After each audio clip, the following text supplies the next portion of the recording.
আমরা সবাই একটা শেষের পথে দাঁড়িয়ে। আচ্ছা, আমরা এই শেষটা দিয়েই তো নতুন কিছু শুরু করতে পারি। এই যেমন ধরুন, সেই 2023-এর নতুন ক্যালেন্ডারটা আজ বছরের শেষে কেমন যেন মন খারাপ নিয়ে মূর্ছে গেছে, ঠিক আমাদের জীবনের মতো। আমরা বছরের শুরুটা কত সুন্দর করে কাটাই, তাই না? বন্ধুদের সাথে পিকনিক, খাওয়া দাওয়া, গান বাজনা, আড্ডা, কতই না আনন্দ সবার মনে। কিন্তু ধীরে ধীরে বছর শেষ হওয়ার সাথে সাথে আমাদের আনন্দটাও যেন কেমনভাবে শেষ হতে শুরু করে।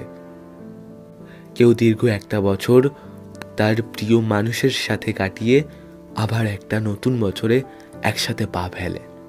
আবার কেউ তার প্রিয় মানুষটার সাথে কাটানো সুখ দুঃখের স্মৃতি আঁকড়ে আরও একটা নতুন বছর কাটিয়ে ফেলার সিদ্ধান্ত নেয়। এই গোটা একটা বছর আমাদেরকে কত কিছু শেখায়, কত কিছু দেখায়। আবারও একটা নতুন বছরে আমরা কত কিছু শিখব, কত কিছু চিনব, পুরাতনকে ফেলে নতুনত্বের সন্ধানে হাত বাড়াবো আবার, আরও একবার, বহুবার।